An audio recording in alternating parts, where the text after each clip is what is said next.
Buenos días, muy buenos días, bienvenidos, bienvenidas a esta tradición de información en la República Dominicana.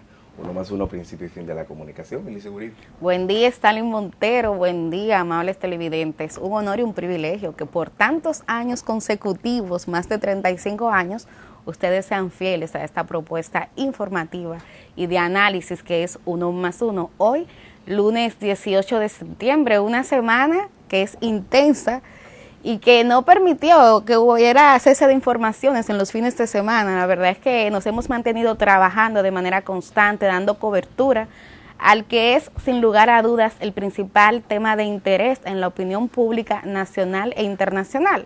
Y me refiero justamente al cierre de las fronteras dominicanas con Haití. Como elemento novedoso, anoche se produjo una locución del presidente de la República, Luis Abinader, y él ahí creo que básicamente la noticia gira en torno a que la frontera seguirá cerrada, las expectativas de que el presidente anoche pudiera levantar la medida o pudiera por otro lado también anunciar otro tipo de acciones. Bueno, pues afortunadamente lo segundo no pasó y el presidente básicamente llamaba a la paz, que es un elemento novedoso, un discurso de un jefe de Estado, de un mandatario llamando a la paz y garantizando que tanto en la frontera como en el país en términos generales la seguridad está garantizada. El presidente Stalin también hablaba un poco de un aspecto que desde mi punto de vista es un aspecto vital y ha estado ausente en el debate, que es el aspecto técnico, la explicación técnica de la obra, y confirmaba que efectivamente la construcción de este canal sobre el río Masacre por nacionales haitianos va a tener un impacto, primero en el cauce del río, segundo, en términos ambientales, y él explicaba sobre todo el impacto que tendría en Laguna Saladilla y en los humedales, que dice él, y también lo han confirmado algunos ambientalistas, es uno de los principales humedales de República Dominicana. ¿Y por qué yo llamo la atención sobre este elemento? Bueno, yo entiendo, y también lo explicaba ayer el mandatario, si el río Masacre recorre en su gran mayoría el territorio dominicano, pero me parece que de manera legítima los haitianos también tienen derecho a usar las aguas del río Masacre. Ahora bien, y lo dice el Tratado de Amistad firmado en el 29, entiendo que eso se debería hacer sin que implique un daño ambiental ni para la parte haitiana ni para la parte dominicana, y por eso una de las preguntas que yo me hacía, pero efectivamente, el que se intervenga el río, ¿implica entonces que el cauce del río va a disminuir? ¿Implicaría un aspecto ambiental? Y tanto el presidente de la República como ambientalistas, en cuyo criterio yo me fío mucho, hablo por ejemplo de Luis Carvajal, que es presidente de la Comisión Ambiental de la UAS, hablo por ejemplo de Gilberto Reynoso, que es el director ejecutivo de la Mesa de Agua del Gobierno Dominicano, han confirmado que efectivamente tiene un impacto en el cauce de las aguas del río y que eso podría afectar a productores dominicanos, pero también a productores haitianos. Yo creo que ese elemento, más el hecho de ver también en términos políticos, es un tema muy político para ambos países, como ayer, y aquí la segunda y última novedad que quiero apuntalar, en Haití hubo manifestaciones pidiendo el cese del primer ministro Ariel Henry. ¿Y por qué yo le digo que eso es una novedad? Bueno, parte de lo que yo venía haciendo en la semana era tener contacto con colegas haitianos, periodistas, preguntándole un poco cómo se vivía este tema en Haití. Y me habían señalado que de manera totalitaria la opinión pública haitiana estaba respaldando al gobierno. Sin embargo, ayer veíamos como ya esa confianza comienza a quebrarse y ayer hubo manifestaciones pidiendo el cese del primer ministro Ariel Henry. Hay dos elementos que yo creo que resultan sumamente también innovadores para sumar a este tintero del proceso del fin de semana, de lo que ocurrió con el tema Haití. Además de lo novedoso de la primera manifestación como tal, yo creo que es sumamente importante que ayer la intervención del presidente estuviera muy volcada también al tema de tener datos concretos con los que decía.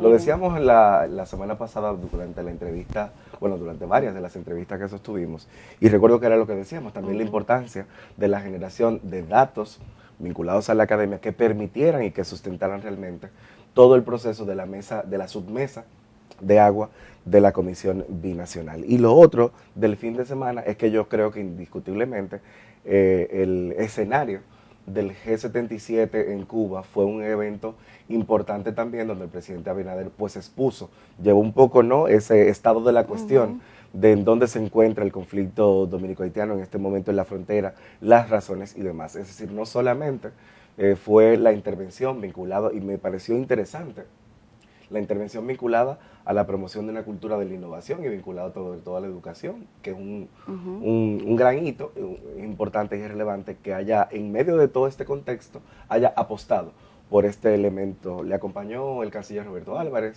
José Ignacio Paliza, como vimos que trascendió, es decir, que es importante. Y esto lo agrego porque evidentemente esto ya marca, me parece, una línea de lo que será la intervención en la Asamblea General de las Naciones Unidas, que precisamente comienza en el día de hoy, y que evidentemente en esa intervención va a estar muy matizada geopolíticamente por el tema del conflicto dominico-haitiano y lo que tiene que ver con la intervención dominicana, a la que también me imagino que también otros actores claves de la región pues de alguna manera pues se volcarán y también harán algún tipo de mención, sobre todo por lo que implica el flujo migratorio generado por este conflicto. Ya veíamos el fin de semana la salida masiva de nacionales haitianos a través de la vía aérea también y también por vía terrestre, con lo cual esto implica de que muchos viajaban por vía terrestre hacia Haití, pero otros lo hacían por vía aérea hacia otros destinos de la región.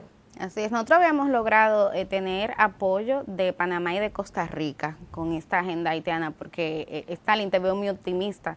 Lamentablemente no, o sea, hay muchos países que tienen impacto, el caso por ejemplo de Chile, de Brasil, que tienen impacto migratorio de la salida masiva de haitianos, a veces sube, a veces baja, pero no acostumbran a llevar ese tema a la Asamblea General de Naciones Unidas. Parte de lo que ayer hacía el presidente, y lo hacía de manera muy estratégica, porque cuando uno hace el análisis de contenido que se usa en periodismo, él hablaba mucho de trasladar ese conflicto dominico-haitiano a la comunidad internacional. Él decía, la solución al problema haitiano no es dominicana, y decía, ese es un tema en el que ya la comunidad internacional tiene que intervenir. Yo sí quisiera cerrar esta parte reiterando un llamado que no es popular, no es mayoritario, pero sí lo hacemos de manera responsable, de llamar a la paz, al diálogo, un diálogo que sí, yo reconozco que tenerlo de manera bilateral con representantes haitianos es un diálogo que no garantiza nada. Por eso yo creo que el papel que tienen que jugar los países que toman decisiones en términos internacionales, porque uno habla de comunidad internacional, pero ¿hasta qué punto es cierto que hay una comunidad? No, son 2 o 3 países que tienen capacidad de decisión. Me parece importante que se produzca un escenario en que puedan sentarse representantes haitianos, representantes dominicanos, con la veeduría y el acompañamiento de la comunidad internacional, porque creo que de otra manera no se debería, escuchen esto, resolver este conflicto. Es que hay gente que de manera muy alegre y muy irresponsable está fomentando que haya un conflicto bélico, que haya una guerra. O sea, de verdad, es que no saben lo que le cuestan las guerras y le han costado históricamente a las naciones. Por favor, o sea, que hay una agenda país que tiene que seguir avanzando. Y el tema Haití es un tema en esa agenda, pero no es toda la agenda. Entonces creo que el diálogo, la paz, debe ser lo que impere en este nuevo conflicto con Haití, que decía el presidente, es un conflicto no con el pueblo haitiano, es con un grupo de haitianos. Además, con un grupo de haitianos con bastantes privilegios. Hay que también apuntalar que el tema haitiano en esta semana, pues también como parte de las actividades que estaban marcadas en el marco del proselitismo. Yo lo que veo es que más que disminuir, cambió un poco el tono, hizo que todas las posiciones políticas proselitistas del fin de semana se volcaran en posicionamientos hacia el tema de cerrar filas, de decir, incluso me llamaba poderosamente la atención que sectores y que actores claves que históricamente manejaron con cordialidad desde el marco del tema de derechos humanos, apostando a la cordialidad entre ambos países, pues ahora en la oposición pues se volcaron entonces a llamar a cerrar filas, a que no se diera ni un paso atrás y que no se cediera nada. Están buscando votos, compañeros. Sí, pero es un flaco servicio. Claro. Yo de verdad que quizás por la juventud, que todavía queda un poco de ella, a veces no entiendo la forma en la que la gente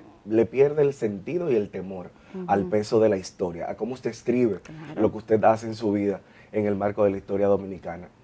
Porque, digo yo, tanto nadar para morir ahogado en la orilla, o sea, después que usted hizo tanto, que promovió tanto, que hizo un ejercicio de Estado, que en muchos momentos utilizó además la vía diplomática como un elemento de posicionarse y ahora tirarlo por la borda por 3, 4 votos. Yo creo que evidentemente esto es un flaco servicio que se le hace a la democracia dominicana. Claro. Bueno, nosotros vamos a hacer una pausa. Este es un tema que vamos a retomar más adelante. Tenemos algunos contactos exclusivos y directos desde Haití para saber cómo se vive esto del lado haitiano y también, por supuesto, vamos a tener la participación de algunos expertos y expertas para seguir analizando el impacto aquí en República Dominicana. Pero ahora vamos a pausar y hay otro tema vital que forma parte del día a día de los capitaleños y de las capitaleñas, me refiero al tema transporte. Por eso hoy tenemos un palo aquí en nuestra entrevista en primer plano, ya que nos estará acompañando y está aquí, llegó tempranito, Hugo Veras, quien es el director general del Intran. Hablamos con él de ese y otros temas que también son de su interés. Acompáñennos.